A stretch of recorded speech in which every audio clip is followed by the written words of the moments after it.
Before I begin, let me ask you, where are you watching from tonight? Are you curled up in your cozy home in Dallas? Maybe tuned from the foggy streets of Seattle. Perhaps you're listening from a quiet little town like mine, where the most excitement you get is when the mail arrives on time. Because what happened to me? Well, it happened in a quiet place, just like that. And it still takes my breath away when I think about it. Let me tell you what happened. It was early spring, the kind where everything feels damp. And the mornings come with that crisp fight in the air. I had just come in from sweeping the porch. Something about brushing away leaves always calms me when I heard the knock on the door. I wasn't expecting anyone. When I opened it, there he was. My neighbor's boy. Only he wasn't really a boy anymore.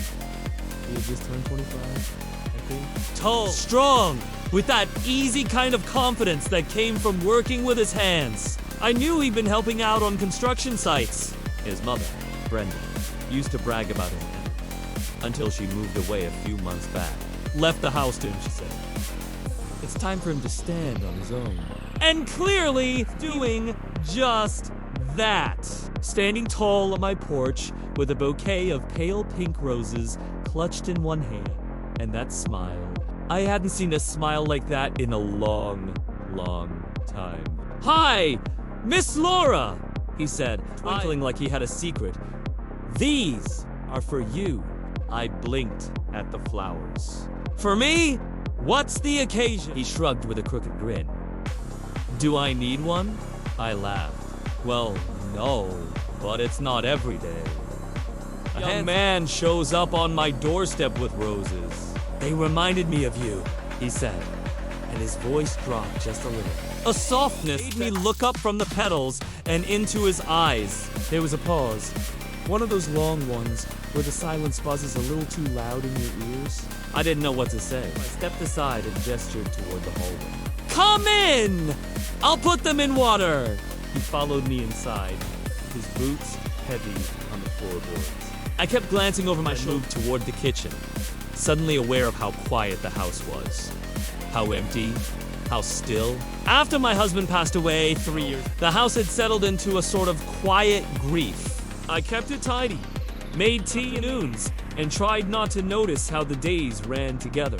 My son visited when he could, but he lived 2 states away. Most nights, it was just me, a good book, and the steady hum of the fridge. Andy's presence changed that. He filled the space like sunlight slipping through blinds. He leaned against the counter as I rummaged for a vase. I could feel his eyes on me. Not in a way, but attentive, like I was something worth really looking at. I wasn't used to that. Your hair looks nice like that, he said suddenly, nodding toward the loose bun I had tied up earlier. Kind of elegant. I smiled, a little surprised. You're awfully charming today. Maybe I've always been charming. You just haven't noticed. That made me laugh again, but it wasn't just the words. It was the way he said them. Slow, measured, like he was feeling out something deeper than small talk. I placed the roses in the vase, trimmed the stems, and added a little sugar to the water. My hands were steady, but my heart much. When I turned back around, he was closer than I remembered. Not crowding me, just near. Smelled like fresh laundry and cedar wood. His shirt hugged his arms, sleeves rolled just below the elbows. He looked older than 25. Or maybe I just felt younger. I've been meaning to talk to you, he said, voice low now. His eyes dropped for a second. Not to my chest like some might, but to my hands. The same hands that had soothed babies, helped my husband, cleaned years of dust and dishes. He looked at them like they mattered. About what? I asked, trying to sound light, but there was a nervous flutter in my stomach. He lifted his eyes. It was something that made my throat go dry, about how I feel when I'm around you. I didn't breathe. I couldn't, because everything in me... I should have brushed it off, laughed, made a joke. Maybe, but the way he said it, not with arrogance, not with bravado, it wasn't some immature crush. It was honest. wrong. Scary, even. I know it's strange, he said quickly, like he could hear my thoughts rushing. And I'm not trying to make you uncomfortable. I needed to say it. I leaned back against the sink. My fingers gripped the edge. My voice was soft. Andy! You don't have to say anything! He cut in. I've thought about this. About you. For a while now. My heart thudded deep and loud. I was 66.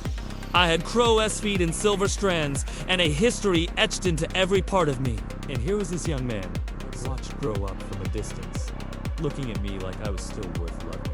It was terrifying, and thrilling, and wildly confusing. Why now? I asked, voice barely above a whisper. He smiled, not cocky, but tender. Because I finally had the nerve, and because I brought you flowers today, not just for the way you all smile at me, but because you make this street feel like home, like something more. There was that pause again, but this time I didn't try to. I let it sit between us, thick with possibility. He stepped back. I should go. I didn't mean to make things weird. And with that, he turned, headed toward the door. I stood frozen, roses behind me, the smell of them sweet and thick in the air. Before he opened the door, he turned back just once and said the words that truly my heart. Just think about it.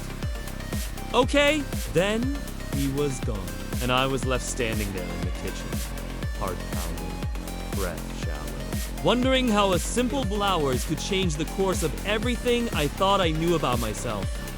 The flowers stayed on the counter all night, and every time I passed by, I'd pause. I barely slept. I kept seeing Andy's face when he said those words. Just think about it. Okay. It echoed through my head like a forgotten lyric you hum without realizing. And I did think about it more than I wanted to, more than I should have. Thought about the way he looked at me, not with pity, not with flattery, but with a kind of honest reverence, like I was something rare, something seen.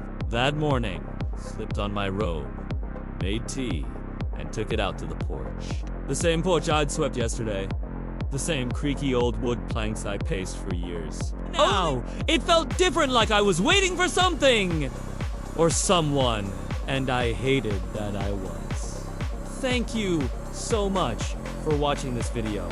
If you enjoyed it, don't forget to like, comment, and subscribe to my channel for more romantic stories like this. I'll see you again in another new video. Until then, take care, stay healthy, and stay safe. Wishing you all the best. Goodbye for now. Thank you. And something that, oddly enough, made perfect sense in its own strange way. Andy didn't rescue me. He reminded me that I wasn't done living, and that gift was more beautiful than any bouquet of flowers. The roses finally wilted and had blown away, but their memory remained in every glance, every shared silence, every soft brush of his hand against mine. What started as a surprise at the door had become something I never thought I'd find to gain a second chance, and I was brave enough to take it. Thank you so much for watching this video. If you enjoyed it, don't forget to like, comment, subscribe to my channel for more romantic stories like this. I'll see you again in another new video. Until then, take care, stay healthy, and stay safe. Wishing you all the best. Goodbye for now, and thank you.